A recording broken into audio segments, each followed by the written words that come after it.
the Arch Sports. I'm Eric Hobbs, and today we're going to talk about Ryan Jostes, the second commitment for the Mizzou recruiting class of 2024. Before we get into that, I need you guys to do me a huge favor.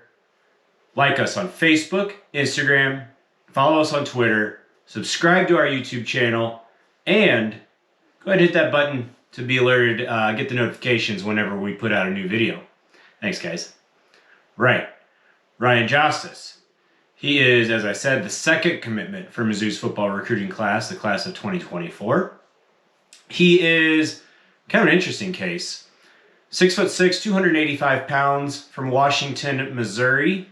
Washington High School out there. He played tight end. Rivals Profile lists him as a tight end. That's not what he's being recruited as. He will be an offensive lineman, probably tackle for Mizzou. Yeah, 6'6", 285. Yeah, he's only getting bigger than that. Not a whole lot of tight end happening in his future, at least not beyond high school.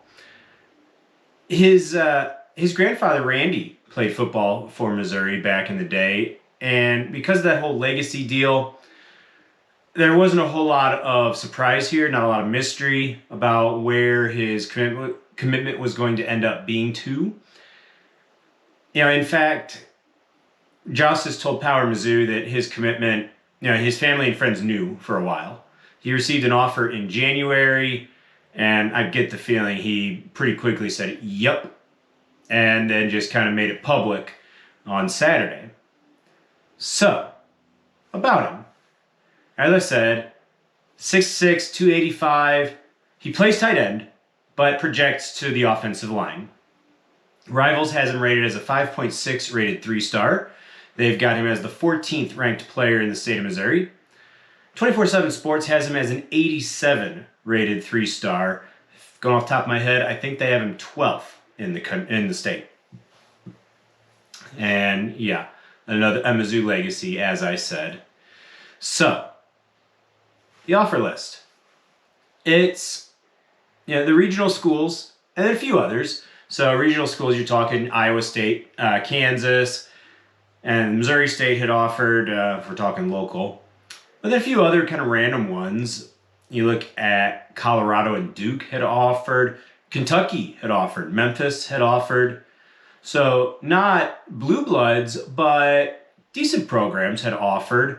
He took 3 visits to Iowa, according to the Rivals profile page on him. So I think he was really hoping to get that Iowa offer.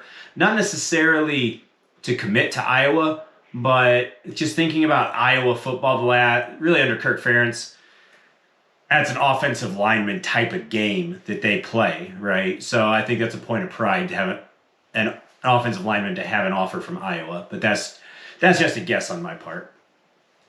I took a look at his film, and oh man, it's just funny to see. You hear about playing through the whistle, an offensive lineman having a mean streak and just kind of driving people off the ball, off the line of scrimmage. Oh boy. If you like that, then Ryan Jostes is your guy. He did not hesitate to drive people all the way to the sideline. Doesn't matter where the play was going. He would pile drive right through a defender all the way to the sideline. He would drive them just until the play was over. He would also, if they lost their balance and fell down, he just pancaked them. He just fell right on them.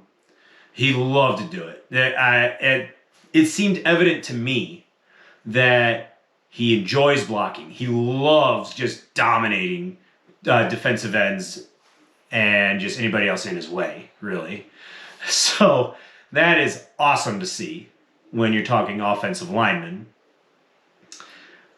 As I said, he plays tight end, right? So a lot of his film was him blocking, but he was running routes too, right? So he had good hands, which was cool to see. And for his size, he had decent quickness, decent speed. So that'll be good for getting that quick first step whenever he's pulling and just getting into a good position to initiate contact at the line of scrimmage. So that's important. I did see a difference from his sophomore year to his junior year. He had a couple of highlight packages. His sophomore year, set hike, he stood straight up. His junior highlights, he was better. So it's good to see progression. You'd expect that, but it's good to see all the same. It wasn't perfect, though. It's 6'6". It's going to be hard. So, yeah, I think that has a little bit of room for improvement. And just technique of playing the offensive line against people that he can't just completely overwhelm.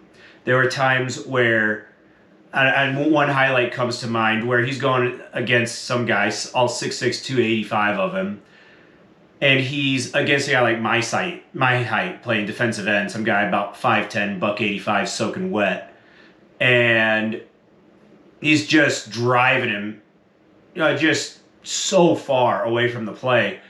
The defensive end just literally is turning around, arms out, like, are we being serious right now, guys? Like, looking for a penalty, or just incredulous that this dude can just dominate him like that. He won't be able to do that in the SEC. I mean, Mizzou sure hopes he can, but you can't anticipate it. So, yeah, technique is going to become more important because he's not going to be going against guys that he can just overmatch. So that's something he'll have to adjust to as he goes to the college game. But that's a common problem, especially for guys from places like Washington, kind of smaller towns, not necessarily elite level of competition, right? So not an uncommon problem, certainly not unfixable. So that's nothing to be concerned about. For Missouri, as I said, commitment number 2. And hey, more offensive linemen. Keep them coming. Maybe you're looking at the rating, 5.6 and 3-star, and no Alabama or Georgia or even LSU or Texas, Ohio State. None of the blue bloods were even sniffing around, really. For Missouri to accept a commitment from somebody this early in the recruiting cycle, that means the kid is high up Missouri's board. So there's no doubt that Ryan Jostes was high on Missouri's board. They wanted him. It wasn't some guy that committed out of the blue and like, oh, okay, sure. No. They would have told that guy kind of, hey, let's hang on, cool your jets. So, regardless of ratings, Missouri and the coaching staff, they have to consider this a big win, right?